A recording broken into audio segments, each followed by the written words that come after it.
Hello doctor. Hello, how are you? I am good doctor. Doctor, आज मैं आपके पास अपने कुछ डाउट क्लियर करने आया। बेझिझक होकर पूछ सकते हैं, क्या डाउट है आपके?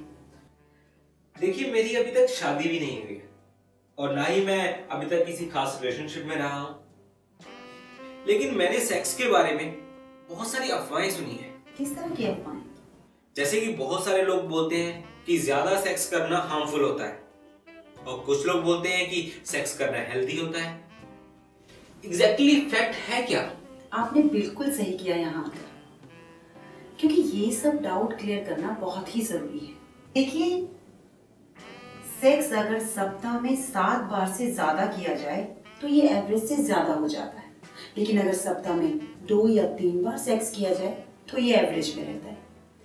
लेकिन हाँ, अगर हनीमून पीरियड के दौरान सेक्स ज्यादा हो भी जाता है तो कोई प्रॉब्लम नहीं है, बल्कि सेक्स तो बहुत ही अच्छा माध्यम है एक कपल को कनेक्ट रखने के लिए। डॉक्टर, क्या ऐसा भी टाइम होता है जब सेक्स करना सही नहीं होता है? मैंने तो ये भी सुना है कि इसके बारे में सही जानकारी ना हो तो रिलेशनशिप खराब हो जाता है। जी हाँ, कभी कभी परहेज करना भी चाहिए। अगर आपके पार्टनर की इच्छा नहीं है सेक्स करने की तो आपको जबरदस्ती सेक्स नहीं करना चाहिए, बल्कि आप फ्रीक्वेंसी नेगोशिएट कर सकते हैं। लेकिन हाँ, आपको एक बात का और ध्यान रखना चाहिए कि आपका ध्यान हमेशा सेक्स की तरफ है, ये भी अच्छी बात नहीं है। अगर आपको ये लगता है कि सेक्स करने से ही आप अपने पार्टनर के साथ एंजॉय कर सकते हैं तो ये बिल्कुल गलत है, बल्कि सेक्स में बैलेंस होना बहुत ही जरूरी है। डॉक्टर, जैसा कि मैंने आपको बताया, मैं किसी रिलेशनशिप में नहीं हूँ, लेकिन मेरी बहुत सारी लड़कियां दोस्त हैं। कई बार नाइट स्टे भी हो जाता है, लेकिन हमेशा एक भय लगा रहता है कि कहीं कुछ गलत ना हो जाए। मैं आपसे पूछना चाहता हूँ, क्या शादी से पहले अगर ऐसा कुछ इंसिडेंट होता है तो कोई प्रॉब्लम तो नहीं है? देखिए, ये सब तो आप पर डिपेंड करता है। कुछ लोग होते हैं जो शादी से पहले शारीरिक संबंध बनाना बिल्कुल पसंद नहीं करते, और कुछ लोग ऐसे होते हैं कि जो शादी से पहले कई बार शारीरिक संबंध बना चुके होते हैं। ये तो पर्सन टू पर्सन डिपेंड करता है कि किसको क्या सही लगता है और किसको क्या नहीं। और आपको बताना चाहूंगी कि अगर आप सिंगल हैं और आप ज्यादा सेक्स कर लेते हैं तो ये जरूरी नहीं कि आपकी सेहत के लिए वो हार्मफुल हो। लेकिन एक बात का ध्यान जरूर रखना होगा आपको कि अगर आप एक से ज्यादा महिलाओं के साथ सेक्स करते हैं तो उसमें एसटीडी का खतरा हो सकता है, लेकिन उस दौरान आप प्रोटेक्शन का यूज कर सकते हैं, जैसे कि कॉन्डम। अगर आप मैक्सिमम सेक्स के बारे में ही सोच रहे हैं और अपनी रिस्पॉन्सिबिलिटी को बिल्कुल भूल चुके हैं, वहां आपका फोकस है ही नहीं, दिस इज द प्रॉब्लम। क्या एज के बढ़ने के साथ साथ सेक्स की फ्रीक्वेंसी में भी कोई बदलाव आता है? जी हाँ, बिल्कुल। काम वासना आपकी उम्र के साथ साथ बढ़ती रहती है और इसका रिफ्लेक्शन आप अपने रिलेशनशिप में देख सकते हैं। इसीलिए कोशिश करनी चाहिए कि आपका सेक्स बैलेंस में होना चाहिए, और जब कभी आपको महसूस हो कि ये अनबैलेंस्ड हो रहा है तो थोड़ा सा टाइम ले लेना चाहिए। डॉक्टर, सेक्स करने का एक लिमिट तो होगा ना? जी हाँ, बिल्कुल। अगर आसान भाषा में बोलूं तो अगर आप सेक्स के लिए डिनर स्किप कर सकते हैं, डेजर्ट छोड़ सकते हैं, या डांस छोड़ देते हैं, अपने फ्रेंड्स लोगों को छोड़ देते हैं, तो it's too much.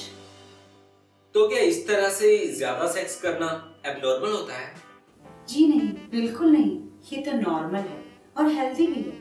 Adult age में तो ये तो एक फन है, बल्कि साइंस तो ये भी सजेस्ट करता है कि सेक्स मूड को इम्प्रूव करने के साथ साथ दिमाग की टेंशन और स्ट्रेस को भी रिड्यूस करने में मददगार है। तो डॉक्टर, एवरेज सेक्स क्या होना चाहिए?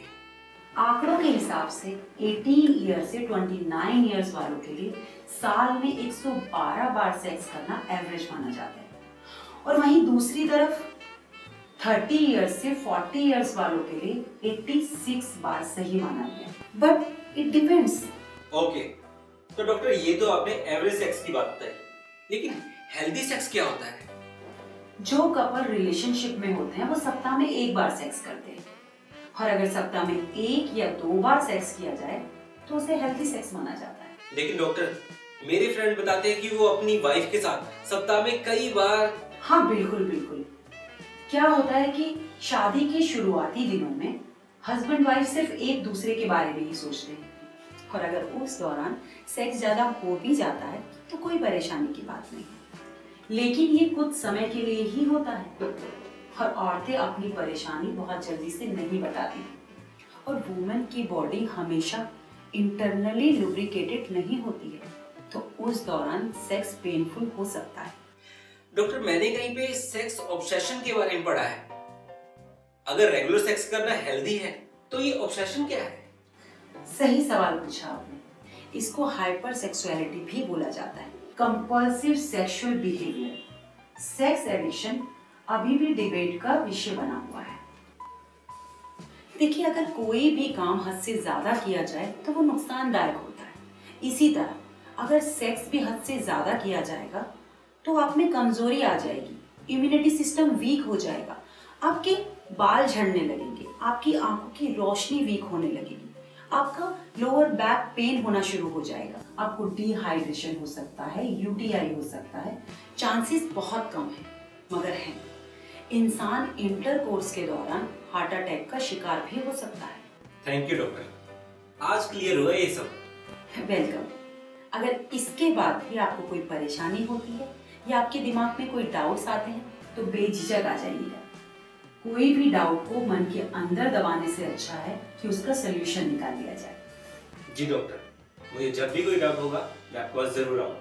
Thank you so much. जो लोग हमारे वीडियो को देख रहे हैं, अगर उनके जीवन में भी कोई समस्या है, शारीरिक तौर पर या फिर मानसिक तौर पर, तो हमारे नीचे दी गई मेल आईडी पर संपर्क कर सकते हैं, या फिर आपके कोई भी सुझाव हो वो भी आप हमें मेल के द्वारा भेज सकते हैं।